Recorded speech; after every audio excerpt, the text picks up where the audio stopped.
Formula ఈ-రేస్ కేసులో ACB ఎదుట హాజరైన అరవింద్ కుమార్ విచారణ కొనసాగుతోంది. ఫార్ములా ఈ-రేస్ కేసులో ఏటుగా అరవింద్ కుమార్ ఉన్నారు. అప్పటి మున్సిపల్ శాఖ మంత్రి కేటీఆర్ ఆదేశాలతోనే నిధుల విడుదల చేశామని విచారణలో అరవింద్ కుమార్ చెప్పినట్లు తెలుస్తోంది. ఎఫ్ఈఓ కంపెనీకి నిధులు మళ్లింపుపై తన ప్రమేయం లేదన్నారు. కేటీఆర్ స్వయంగా వాట్సాప్ ద్వారా ఎఫ్ఈఓకి నిధులు విడుదల చేయాలని ఆదేశించారన్నారు. ఇందులో తనకు ఎలాంటి వ్యక్తిగత స్వార్థం లేదని అరవింద్ కుమార్ ఏసీబీకి చెప్పినట్లు తెలుస్తోంది.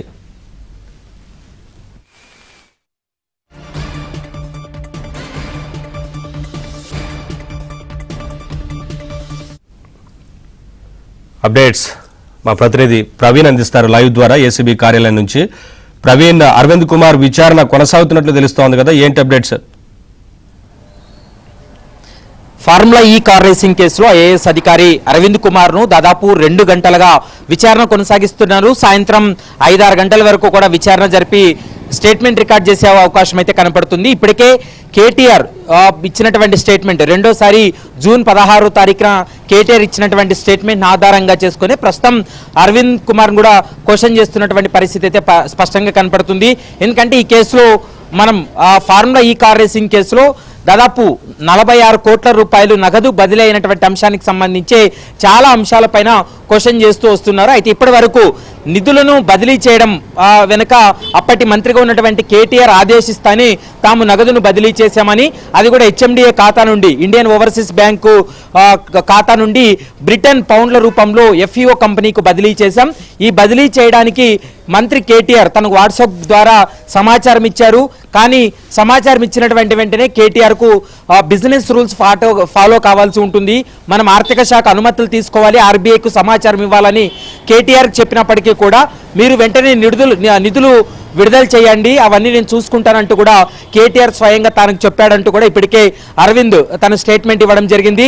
మరోవైపు గతంలో రెండోసారి కేటీఆర్ ఇచ్చినటువంటి స్టేట్మెంట్లు అయితే మాత్రం నిధులు బదిలీ వెనుక తన ప్రమేయం లేదనేది కేటీఆర్ ఇచ్చినటువంటి స్టేట్మెంట్. కాబట్టి కేటీఆర్ చెప్పినటువంటి స్టేట్మెంట్ కు ప్రస్తుతం ఐఏఎస్ అధికారి అరవింద్ కుమార్ చెప్పినటువంటి స్టేట్మెంట్ కు భిన్నంగా ఉండడం వల్లే ఈరోజు మరోసారి విచారణ కొనసాగిస్తున్నారు.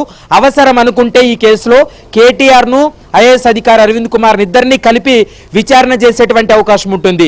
వీరిద్దరిని కలిపి విచారణ జరిపితేనే ఈ కేసులో అధికారులకు అంచనాకు వచ్చేటువంటి అవకాశం ఉంటుంది.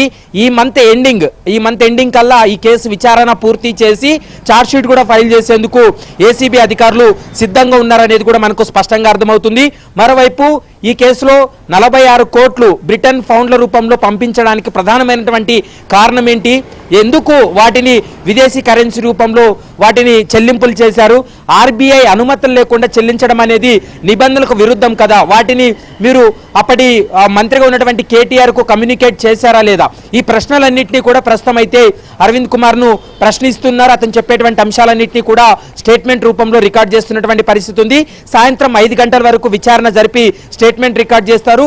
మరోసారి ఇటు కేటీఆర్ ను అరవింద్ కుమార్ ఇద్దరిని కలిపి విచారణ జరిపితే ఈ కేసు ఒక కొలిక్కి వచ్చేటువంటి అవకాశం అయితే కనపడుతుంది. ఇప్పటికే హెచ్ఎండిఏ మాజీ చీఫ్ ఇంజనీర్ గా పనిచేసినటువంటి బిఎల్ఎన్ రెడ్డిని కూడా విచారణ జరపడం జరిగింది. ఎఫ్ఈఓ కంపెనీ సిఇఓను కూడా ఆన్లైన్ ద్వారా వర్చువల్ గా కూడా వాళ్ళని విచారణ జరిపి స్టేట్మెంట్ రికార్డ్ చేశారు. మరోవైపు ఈ కేసులో 47 కోట్ల రూపాయలు బదిలీ అయిన తర్వాత ఎఫ్ఈఓ కంపెనీ చెప్పినటువంటి స్టేట్మెంట్ ఆధారంగా చేసుకొని ప్రస్తుతం అయితే మాత్రం అరవింద్ కుమార్ కూడా క్వశ్చన్ చేస్తున్నటువంటి పరిస్థితి కనపడుతుంది.